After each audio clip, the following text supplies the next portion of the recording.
নমস্কার বন্ধুরা, আজকে চলে এসেছি মুনমুন কিচেন ব্লগে। আপনাদের স্বাগত জানাই। শুভ সন্ধে। তো শনিবারের সন্ধে, আজকে শনিবার। তো এই দেখুন 500 মতন মাংস ধুয়ে রাখা আছে।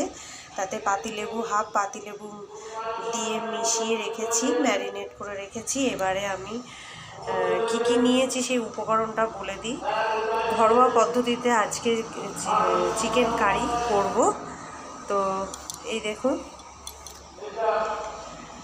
নিয়েছি টমেটো একটা বড়, আর দুটো মিডিয়াম সাইজের পেঁয়াজ কুচোনো, আর 2 পিস আলু নিয়েছি। আলুটা না দিলেও হতো, কিন্তু দিলাম, যেহেতু গরম ভাতে ভালোই লাগে।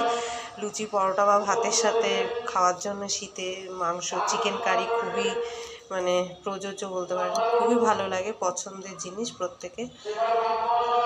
তো এই যে টক দই রাখা আছে 2 চামচ নিয়েছি, আর আদা রসুন পেস্ট আর গরম মশলা এই নেওয়া হয়েছে। এই উপকরণ নেওয়া হয়েছে। তা ঘরোয়া পদ্ধতিতে চিকেন কারি করব। তা চলুন তাহলে গল্প করতে রান্নাটা সেরে ফেলা যায়। এটা 30 মিনিট ধরে আমি লেবু দিয়ে ম্যারিনেট করে রেখেছি, পাতিলেবু দিয়ে। তো এই দেখুন জলটা বেশ খানিকটা বার হয়েছে। তো এটা আমি ফেলে দেবো। ফেলে দিয়ে টক দই 2 চামচ দিয়ে ম্যারিনেট করে রাখবো। খুব বেশি দেবো না, খুব বেশি টক হয়ে গেলেও তো ভালো লাগবে না। তার জন্য প্লিজ পুরো ভিডিওটা দেখুন। তো জল ঝরানো হয়ে গেছে, এই যে 30 মিনিট মতো রেখে দিয়েছিলাম। এবারে আমি টক দইটাকে দিয়ে দেবো। 2 চামচ নিয়েছি, খুব বেশি নিলাম না, বেশি টক হয়ে যাবে তা নাহলে।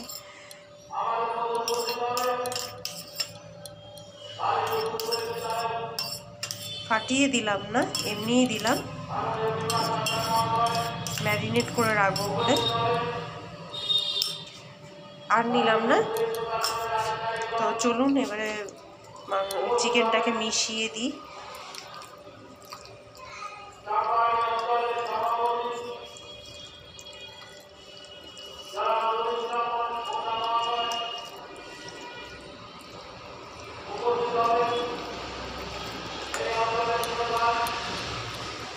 আপনাদের দেখাবো বলেই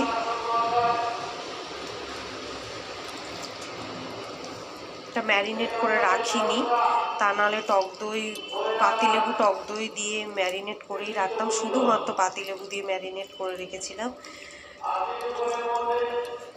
বিশেষভাবে আপনাদের দেখাবো বলেই।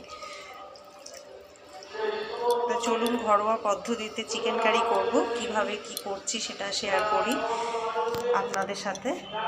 আর নিয়েছি রোজকারের হলুদ গুঁড়ো, লঙ্কার গুঁড়ো, জিরের গুঁড়ো। তো এটা আমি 10-15 মিনিট রেখে দেবো।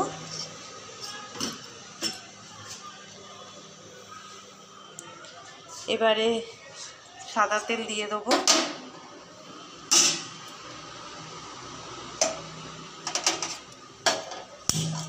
গ্যাসটা জ্বালিয়ে দিলাম।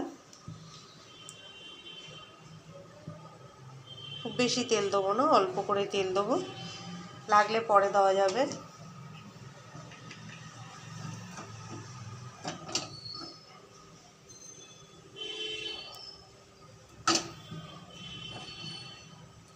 ব্যাস তেলটা গরম হয়ে যাক, তারপর আলুটা ভেজে নেব।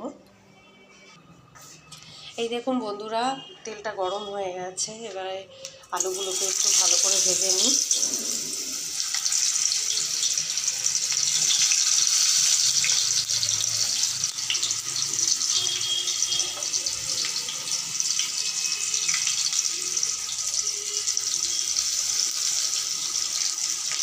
নুন দিয়ে দিলাম, হলুদ দিয়ে দিলাম,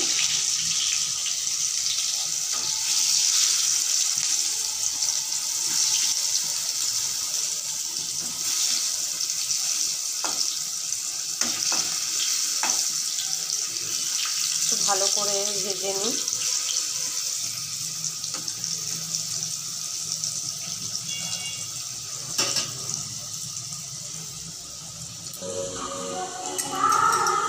দেখুন আলুটা ভাজা হয়ে গেছে, গ্যাসটা কমিয়ে দিলাম।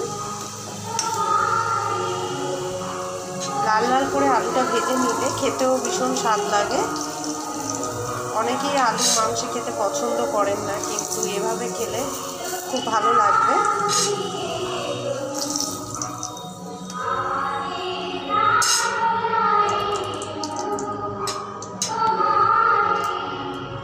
ব্যাস, এবারে পেঁয়াজগুলোকে দিয়ে দিলাম।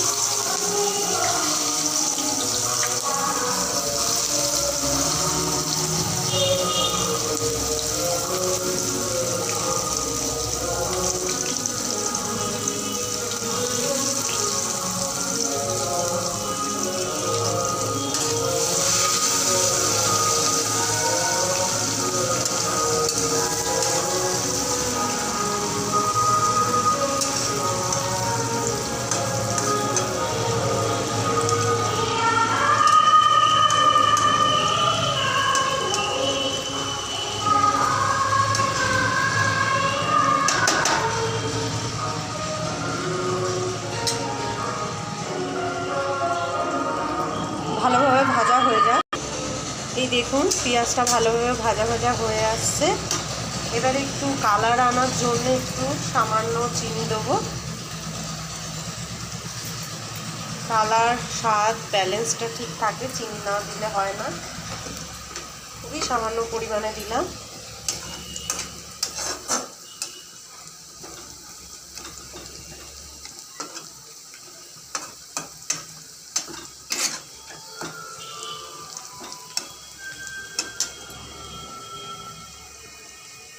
এবারটা টমেটোটাকে অ্যাড করে দিলাম।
এক চামচ আদা রসুন পেস্ট দিয়ে দিলাম।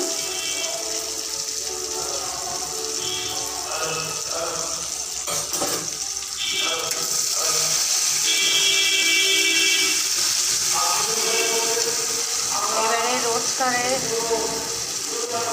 হলুদ 1 চামচ দেব, জিরের গুঁড়ো দিলাম, 1 চামচ লঙ্কার গুঁড়ো দিলাম,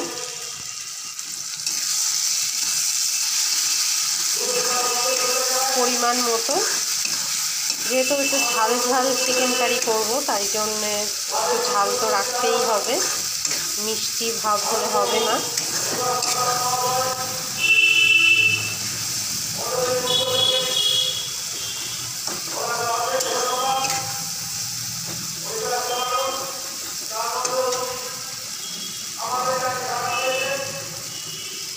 নুনও দিয়ে দিলাম পরিমাণ মতো।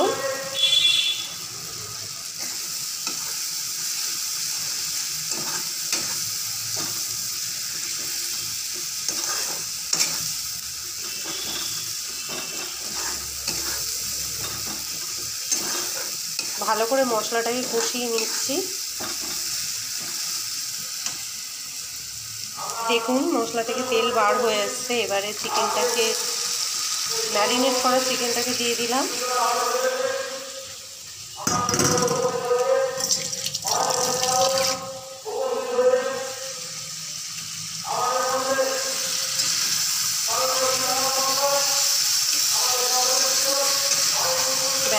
করে একটু মিশিয়ে নেব মশলার সাথে।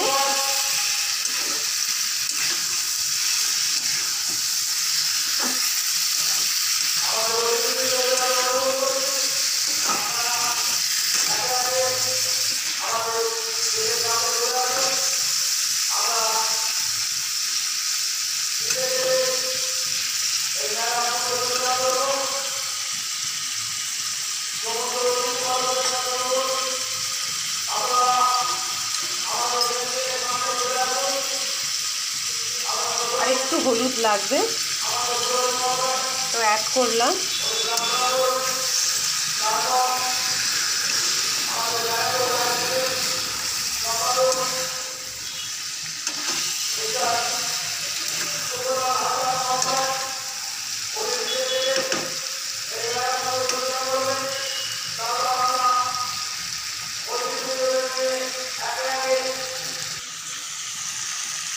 তেজপাতাটা ভুলে গেছিলাম, তাই দিয়ে দিলাম। মশলা কষানোর সময় দিলে ভালো হতো, তো এখনও ক্ষতি নেই, তেজপাতাটা দিয়েই কষিয়ে নেব।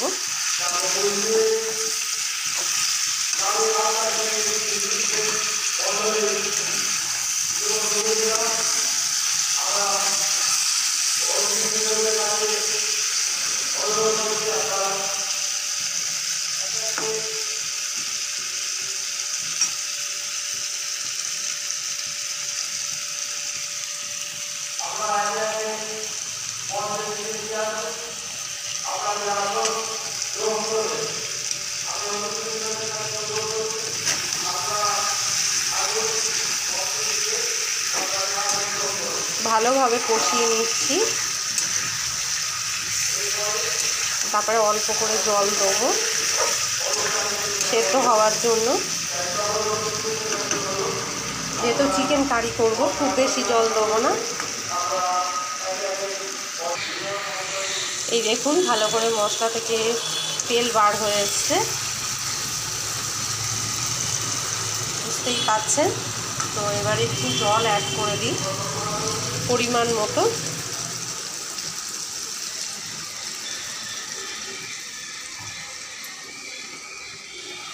একটু সেদ্ধ হওয়ার দরকার আছে, মিনিট 20। ম্যারিনেট আর কষানোর জন্য বেশ খানিকটা চিকেনটা সেদ্ধ হয়েই গেছে বলতে পারেন। তো এবারে আর একটু সেদ্ধ বাকি আছে, মিনিট 20 পর্যন্ত রাখবো। তো একটু আলুগুলোকে এবার দিয়ে দিই।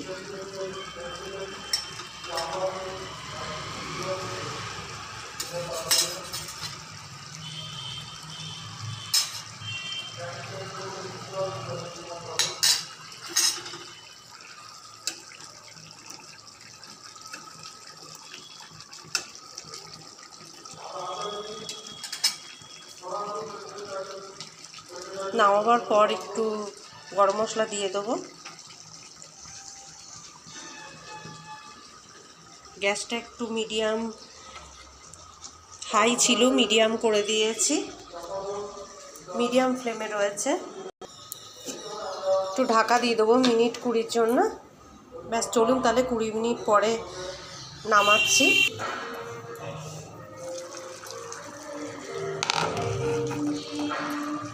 এবারে একটু কাঁচা লঙ্কা চিড়ে রেখেছি, ওটা দিয়ে দেবো। কাঁচা লঙ্কা ফ্লেভারটা বেশ ভালো লাগে, আর যদি যারা একটু ঝাল খেতে পছন্দ করেন তাদের জন্য তো কোনো কথাই নেই। একটু ঝাল ঝাল হলে চিকেন কারি খুব ভালো লাগে গরম ভাত বা পরোটা রুটির সাথে। এই দেখুন মিনিট 20 পর আমি গরম মশলার গুঁড়োটা দিয়ে দিচ্ছি।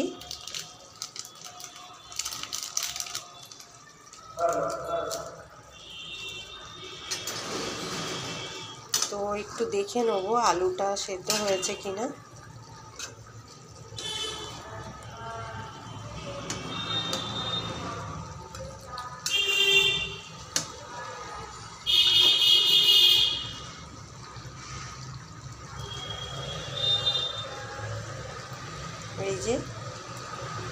এই যে দেখেছেন তো আলুটা সেদ্ধ হয়ে গেছে। তো চলুন তাহলে এবারে রান্নাটাকে নামিয়ে নিই। আজকের ঘরোয়া পদ্ধতিতে চিকেন কারি। গরম গরম তো বেশ ভাত পরোটা যে কোনো কিছুর সাথে ভালো লাগবে।